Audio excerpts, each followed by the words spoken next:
Por que a China ficou pobre? Este é o Visão Libertária, sua fonte de informações descentralizadas e distribuídas. Se você nasceu nos anos 90 ou antes, deve lembrar que, junto com a África, a China era normalmente citada como um exemplo de pobreza no mundo. De fato, até hoje a figura de crianças chinesas trabalhando 20 horas por dia para receber alguns centavos ainda parece muito real. Claro que nas últimas décadas, a China saiu da pobreza extrema para a segunda maior economia do mundo. Porém, antes de entender como isso ocorreu, é preciso entender como chegaram ao fundo do poço. Na verdade, a ideia de pobreza chinesa é uma exceção, não a regra. Desde que se tem notícia, até o século XIX, a China quase sempre foi a maior economia no mundo inteiro, graças à sua população. Hoje em dia, a população chinesa representa aproximadamente 20% da população mundial. Um país sozinho ter toda essa população é impressionante, mas esse número na verdade é baixo. Até o século XIX, a população chinesa costumava representar 40% da população global, talvez até mais, considerando a dificuldade de se obter dados tão antigos. Mas, como era possível sustentar uma população tão grande? Simples, livre mercado. Veja bem, claro que a China possui terras extremamente produtivas e mares abundantes que permitem que a produção de comida seja capaz de sustentar sua enorme população. Na verdade, se você se lembra do artigo sobre o Egito Antigo, deve se lembrar que terras cultiváveis eram a base das civilizações antigas, e a China tinha isso em abundância. Porém, o que destacava a China dos demais impérios de seu tempo era o livre mercado. Apesar do imperador chinês ser adorado como um deus, ele não interferia tanto assim nas trocas voluntárias feitas por seus súditos. Na verdade, isso era algo desejável, já que para sustentar uma população tão grande e espalhada por uma área igualmente enorme, trocas e comércio eram essenciais para a sobrevivência. Outro fator extremamente importante era a paz que os chineses desfrutavam. Não estamos dizendo que a China não se meteu em guerras. A Grande Muralha da China é prova disso. Mas compare com a Europa. Quantas guerras houve entre os impérios que lá existiam? Agora, de quantas guerras a China participou? Existe até uma piada que diz: quando a pólvora foi inventada pelos chineses, a primeira coisa que pensaram foi: como podemos usar isso para fazer fogos de entreter as pessoas? E assim nasceram os fogos de artifício. Quando a pólvora chegou à Europa, a primeira coisa que pensaram foi: como podemos usar isso para matar franceses? E assim nasceram os canhões. Aí chegamos a outro grande fator da prosperidade da economia chinesa: a inovação. Quantas invenções geniais temos hoje que vieram dos chineses? O livre mercado gera inovação, e além da pólvora já mencionada, coisas como papel, dinheiro, cimento, seda e até mesmo escovas de dente foram invenções chinesas. E todas essas invenções se popularizaram porque os chineses estavam dispostos a vender esses produtos, não somente entre si, mas para o mundo inteiro. Se você assistiu ao vídeo A Economia do Império Romano, deve se lembrar que muitos dos alimentos consumidos pelos romanos vinham da China. Não diretamente, é claro. Os árabes de Oriente Médio lucravam muito fazendo a compra e venda desses produtos, mas isso não teria sido possível se a China não estivesse disposta a vender o excedente de sua produção. Porém, tudo começou a mudar com a primeira Revolução Industrial. Imagine que um trabalhador na China tinha mais ou menos a mesma produtividade de um trabalhador na Inglaterra. Por causa da Revolução Industrial, um trabalhador inglês passou a ser capaz de produzir várias vezes o que um trabalhador chinês produzia. A princípio, isso não era um problema. Afinal, a China possuía uma população tão grande que, mesmo com menor produtividade, a produção total de riqueza era maior. Mas, com a vinda da segunda Revolução Industrial, a coisa começou a mudar. Um trabalhador utilizando maquinário conseguia produzir uma quantidade tão superior de riqueza que a superioridade numérica não conseguia acompanhar.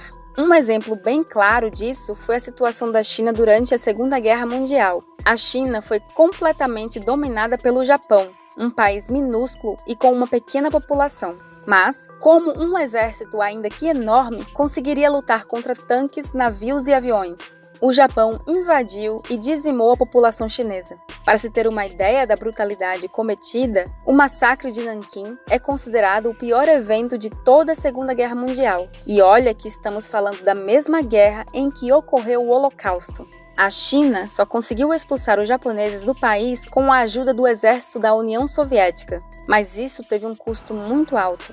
A China não era comunista e os soviéticos não acreditavam em propriedade privada. Então, como compensação por sua ajuda, as tropas soviéticas desmontaram e mandaram para a União Soviética o maquinário das indústrias que sobraram dos bombardeiros japoneses, o que reduziu ainda mais a produção em um país arrasado pela guerra. Por causa de vários fatores que não teremos tempo de explorar neste vídeo, mas vamos resumir como influência da União Soviética, a China se tornou um país comunista, ou seja, sem propriedade privada, sem livre mercado e com um controle centralizado. Todas as empresas privadas foram compradas em troca de cargos estatais. E quando digo compradas, era uma escolha entre entregar ao governo ou ser morto para o governo tomar do mesmo jeito. Desse modo, em 1956, não havia mais empresas privadas na China. Tudo estava nas mãos de Mao Zedong. Se você acompanha esta série, já deve ter notado que evitamos utilizar nomes de políticos.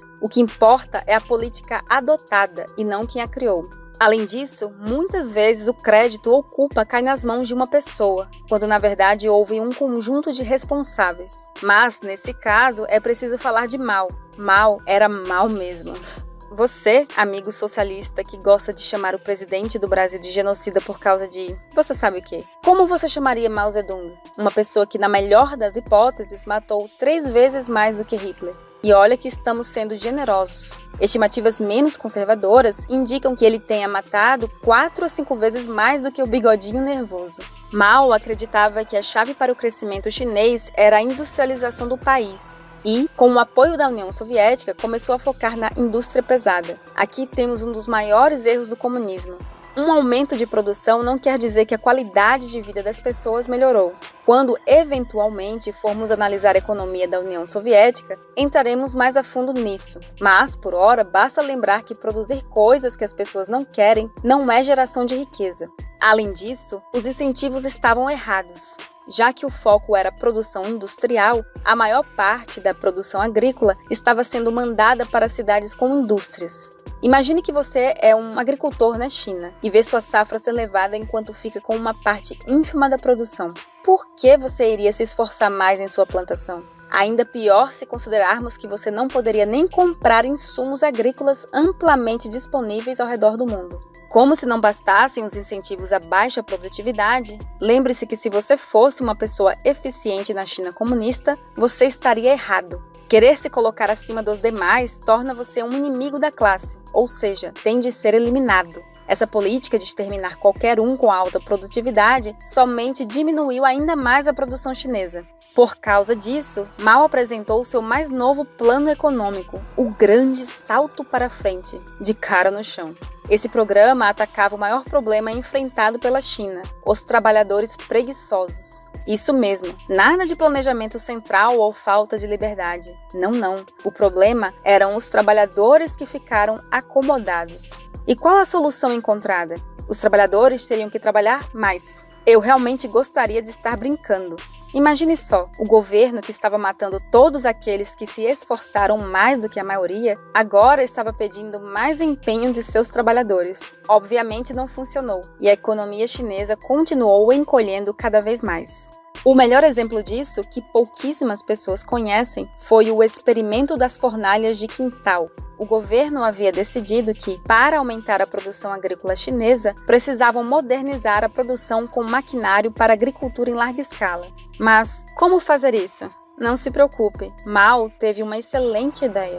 Ficou estabelecido que todas as casas dos agricultores deveriam ter no quintal uma fornalha para produzir aço, que seria utilizado para construir esses equipamentos agrícolas. Essas fornalhas eram pequenas, portanto, a produtividade delas era baixa. Além disso, elas precisavam de muitas horas de trabalho. Assim, os agricultores diminuíam o tempo que passavam cuidando de suas lavouras para produzir metais. Como se não bastasse, o governo não fornecia qualquer tipo de combustível para alimentar essas fornalhas. Então, as pessoas passaram a desmatar grandes áreas de florestas para obter lenha para a produção. A devastação chegou a um ponto tão grande que foi ficando difícil achar árvores, de forma que as pessoas estavam queimando suas portas, janelas e móveis para cumprir as cotas determinadas pelo governo. Além disso, cortar as árvores faz com que a água da chuva corra muito mais rápido pela terra, o que impede a água de irrigar o solo apropriadamente, já que ela escorre antes de se infiltrar no chão.